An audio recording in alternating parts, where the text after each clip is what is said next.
Welcome to Hard Talk. I'm Stephen Sackur. The people of Hong Kong are getting used to a new reality, a draconian national security law made in China and imposed on the territory with no meaningful consultation.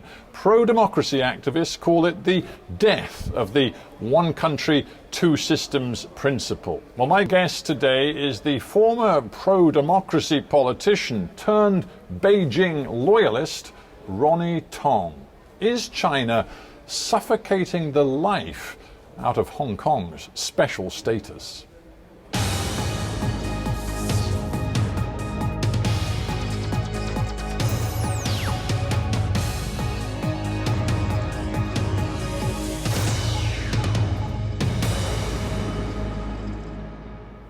Ronny Tong in Hong Kong, welcome to Hard Talk. Hello. Let me begin with the concept of consultation. Are you comfortable with the fact that China has just imposed a law on the territory of Hong Kong with no meaningful consultation with the government or people of Hong Kong? I don't think that is quite right. I think there are two things one need to remember. First of all, it is a law it is a law enacted by the mainland according to their legislative law. It is not a law enacted by the Legislative Council. So they would consult the way in which their law provides as to how to consult in relation to the lawmaking process. I wouldn't say that there was no meaningful consultation. I think quite the contrary. A lot of people put in opinion and advice, and I did so also. And the government was consulted, the Basic Law Committee was consulted.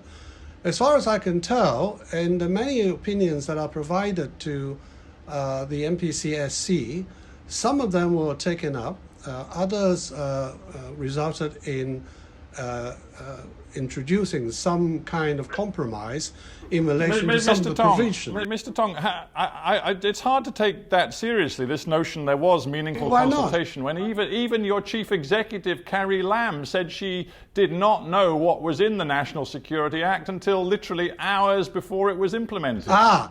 You misunderstood her. What she meant was that she did not read the actual text of the statute. But of course, the parameters of the law, are known to everybody. We know that it is to be a law which may touch upon human rights in Hong Kong, and therefore, our advice are basically center on trying to introduce a proper balance between protecting the safety of the nation on the one hand, and protecting the core values and freedoms of people of Hong Kong on the other. Well, unless you no longer believe in the one country, two systems policy, I cannot believe then that your advice was taken in Beijing, because the entire National Security Act is, in spirit, if not in the letter of the law, a blatant violation of that principle. Why do you say that? I don't quite understand your argument. Why do you say that? I mean, if you have read the statute itself, Article 4 deals with the preservation of freedoms and rights under the Basic Law and under the two conventions for human rights. And I'm talking about the International Covenant for Civil and Political Rights and the International Covenant on Economic, Social and Cultural Rights. Now, those two conventions are not applicable to the rest of China. Although China is a signatory to those two conventions, China had never ratified those two conventions. But the fact that the two conventions are in the Basic Law, and it again specifically mentioned in Article 4 of the National Security Law, demonstrates quite clearly that the central government has proper respect for the different system in Hong Kong. Article 5 of the law also... Can I just finish? Sorry. Can I just finish? You can't bully me into accepting your question without allowing me to answer the question. Mr. Tong. Article 5 of the law also sets out all the elements of the rule of law that needed to be respected, like presumption of innocence, right to silence, right to defense, and so on and so forth. So why on earth would anybody say that the law is an affront to the rule of law? I can't understand it. For one thing, Beijing now puts a very significant office full of its own national security and intelligence personnel in Hong Kong to carry out law enforcement activities in the city, and its staff are entirely not subject to Hong Kong law while carrying out their duties. How does that fit with one country, two systems? Now, you're talking about the National Security Office. Now, the law makes it quite clear the enforcement and the application of the national security law is entirely to be carried out by the Hong Kong SAR, right? The office during that time would only provide advice to the SAR government. It doesn't have any law enforcement powers in that regard. Now, the only time when we would have... Just let me finish. You don't even know. It hasn't even started its work yet.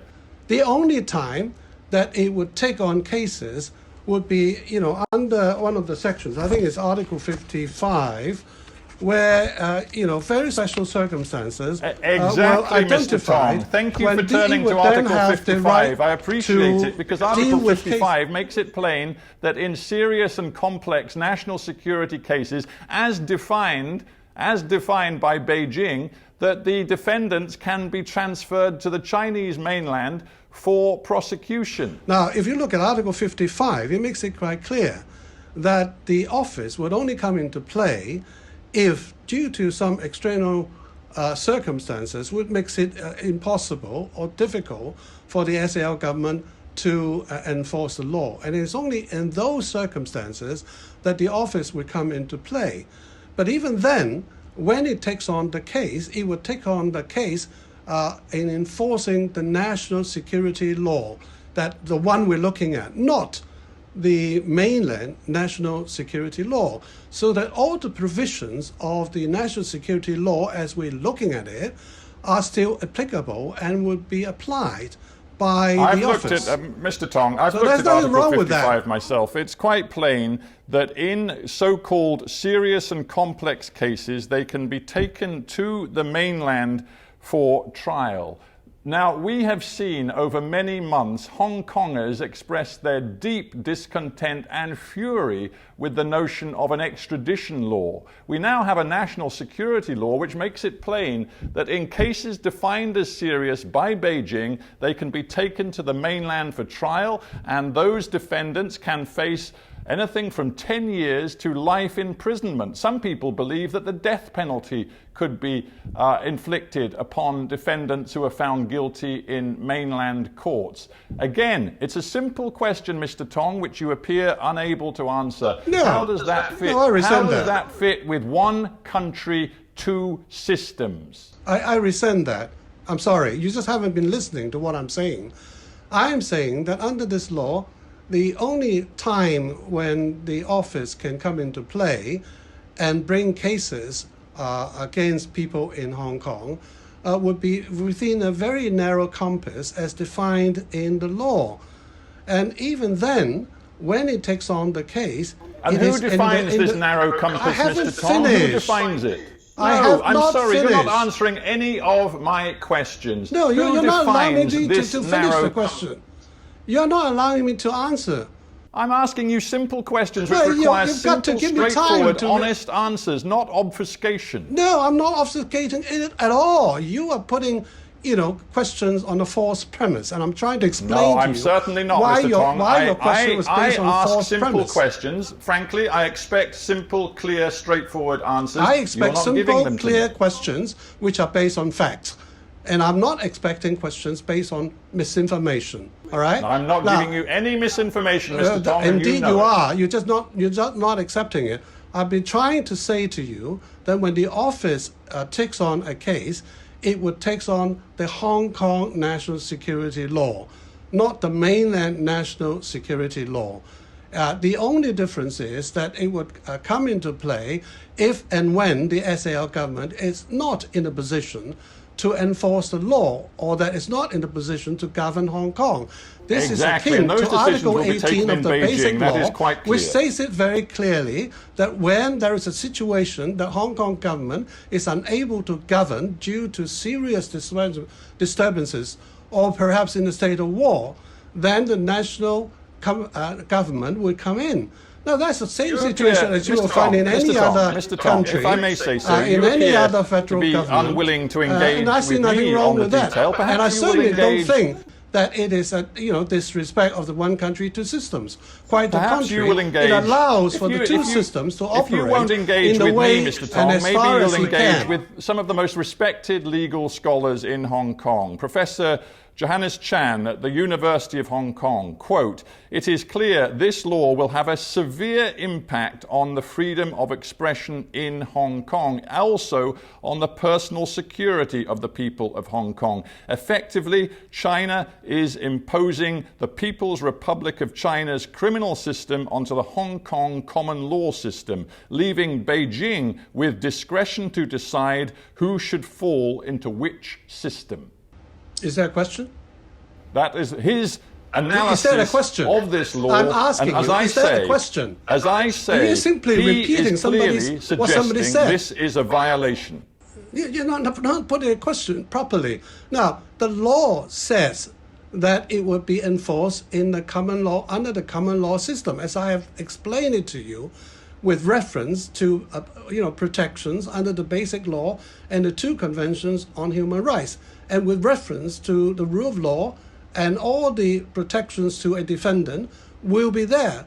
And, would be applied by Hong Kong courts, by the way. Why is it, I mean, Mr. your Tong, suggestion Mr. Tong, seems why to be do you think it is that that Hong Kong Professor courts are Chan at the bogus University of courts? Hong Kong, They are not. the Hong Kong Bar Association, which has condemned the national security law as utterly inconsistent with the Basic Law, the former Bar Association chair, Alan Leong, who says that Hong Kong as we know it, as a result of this law, is gone. Why are all these respected legal institutions and voices in complete disagreement with you, who, it has to be said, for the last few years has been a very obedient voice and opinion former on behalf of Beijing? Why do you think they all completely disagree with you? I entirely resent that.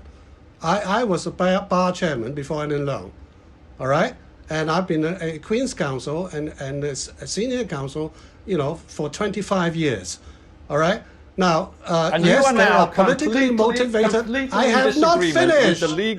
the legal I have not opinions finished. of the For Bar God's sake. Association I mean, and this is all of the ridiculous. senior respected independent lawyers in Hong Kong. This is absolutely ridiculous. There's no way to carry on an interview like this. You should be ashamed of yourself. I'm not saying ashamed of myself, Mr. Tong. I'm really looking for answers. you can't get an answer with questions like that because you're not putting it properly, and you don't seem to be in a position to give an opportunity for the interviewee to say something. There's no point to carry out this conversation if you do it like that. Let me ask you another question and see if you can answer this one. We've seen people arrested already under the new national security law, at least 10 of them, as I understand it, in recent protests and demonstrations. It seems that those who've been charged under the new law were waving banners, asking for greater democracy, some of them asking for independence for Hong Kong. Do you believe those are the sorts of crimes that should be prosecuted under this national security law imposed by China? You obviously haven't read the news. One stabbed a policeman, the other drove a bike towards a group of policemen, and all these people are arrested on suspicion of committing a crime. They have yet to be prosecuted under the national security law. And under the law, by the way, if you care to read it, any prosecution needs the written consent of the Secretary for Justice. All right? So the mere fact that you have a lot of violence in the street, and people get arrested, doesn't prove anything. It's the same, the world over. Policemen will arrest people I would for beg to differ. It's suspicion not the same of the world crimes. over. I'm just wondering what happened to the Ronny Tong, who, when you left the pro-democracy Civic Party in 2015, said, yes, I'm leaving I'm leaving the party, but that does not mean I'm giving up the fight for democracy or that I am going to be subservient to the central government. What happened to that, Ronnie Nothing Tong? happened. I'm Where's still he doing gone? that. It's just that, you don't believe it, doesn't mean that I'm not doing it. I'm still fighting for democracy for Hong Kong, but there's no way to fight democracy by trying to call for independence, is there? Is there any real chance for anybody in Hong Kong or elsewhere seriously think that by calling for independence to Hong Kong would succeed in getting full democracy?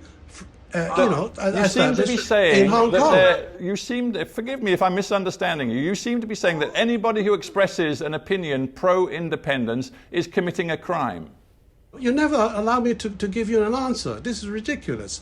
The law doesn't say any of those things at all, and I certainly am not saying it. The law says, you would only commit an offense if your organizers plans, participates, and carry out a purpose in the form of,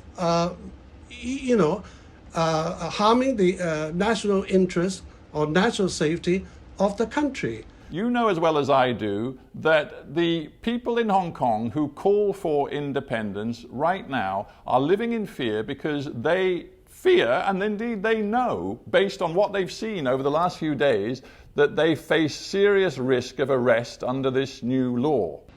No, it's not that at all. If you come to Hong Kong right now, you see that life goes on as always. Nobody's in fear.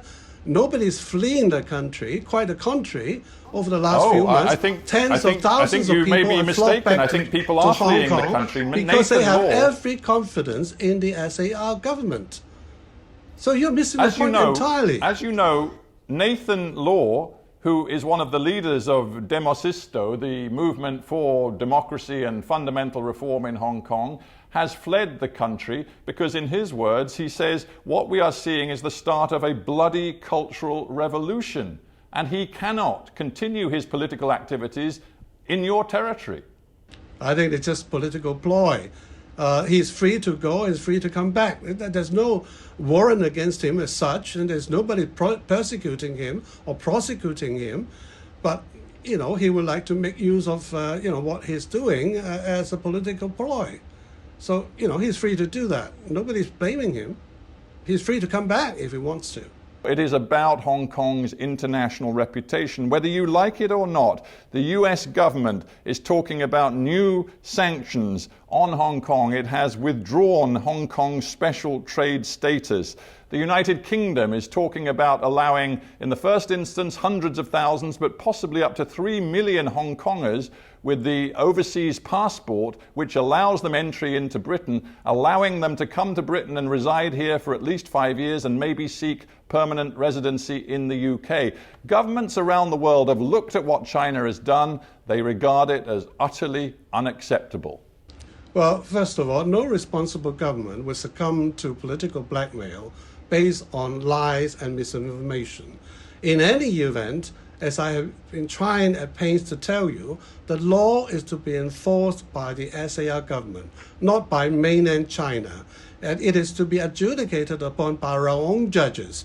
You seem to be insinuating that Mr. our Tong, courts are bogus courts and our judges are corrupt judges. They are not. They are not. They are internationally known to be well respected with adequate learnings of the law, known to have rule on cases justly and properly and respected by the rest of the common law world. Your problem, Mr. Why do you say the judges will not apply the law properly? Why do you have that inclination at all? You can obfuscate and challenge with me, but your problem is, and the problem of Hong Kong and indeed of Beijing is, that countries around the world are drawing their own conclusions. They're not listening or not buying your justifications, and they are taking action. My question again is, how worried are you that the United States, for example, has withdrawn Hong Kong's special trade status, is talking about imposing new sanctions, and as early as this week, Congress could sign or at least seek President Trump's signature on a Hong Kong autonomy bill that would enforce sanctions on banks that do business with certain Chinese government entities. The pressure is building. How worried are you? I'm not worried at all, and I'm quite sure the SAR government is not worried at all. The central government is not worried at all. This is just political ploy. U.S. is practically at war with China. We understand that. And as far as we are concerned, yes, the U.S. is one of the largest trading partners of Hong Kong, but it only occupies something like 9% of the trade relationship with Hong Kong. U.S., by the way, makes a huge trading surplus with Hong Kong. Any sanction to be applied in Hong Kong would only hurt U.S. businessmen. It's rather like cutting the nose to spite the face. But as I said, no responsible government would succumb to political blackmail, particularly when it's based on lies and misinformation. Yeah, well, you keep referring to lies and misinformation. I keep telling you that the countries around the world look at Hong Kong and they see, in the past, if I may say so, Mr. Tong, they see anything. Hong Kong becoming more and more just another Chinese city. It does not have this special status anymore. It is not a question of one country, two systems anymore. And let me quote to you a politician in Japan who is looking, it has to be said, in terms of self-interest, at Japan's chance of taking opportunity from Hong Kong's troubles. Satsuki Katayama from the LDP, he says, what Japan is now offering to the world in terms of being a regional hub is what Hong Kong cannot offer, and that is freedom. Hong Kong is becoming the kind of place which doesn't allow people free expression. It even controls their Facebook likes. And are people going to put up with that? I think not. People want to trade and deal with a place where people can live normally. That is the new reality which Hong Kong will have to face. Your special status, your financial hub status, is under threat. So be it. If people would like to carry on in ways like that with total disregard to facts, with what is happening on the ground, there's nothing much Hong Kong people can do, frankly. But, most of Hong Kong people feel that the international criticism is totally unjustified and entirely not supported by facts. I would invite you to come to Hong Kong anytime and see for yourself. This national security law is properly drawn up with proper provisions for the proper protection of human rights and core values of the people in Hong Kong. It is, by comparison, it is by far a better piece of legislation than, for instance, the Singaporean national security law. Mr. Tong, it just sounds to me as we close, it sounds like you've thrown in your lot with Beijing and you're going to defend Beijing come what may. No, I'm just pointing out the facts. If you can point to facts which would show to me that Hong Kong judges will not be able to apply this law properly with all the safeguards to human rights and core values, then I can deal with that sort of rational argument. But you're not putting forward any rational questions. You're simply reciting to me, page after page of political rhetoric from people who are known to be against the interests of both Hong Kong and China. And that doesn't cut any ice with me. I'm sorry. No. Well, we'll have to leave the ice right there. Ronny Tong, I thank you very much indeed for being on Hard Talk.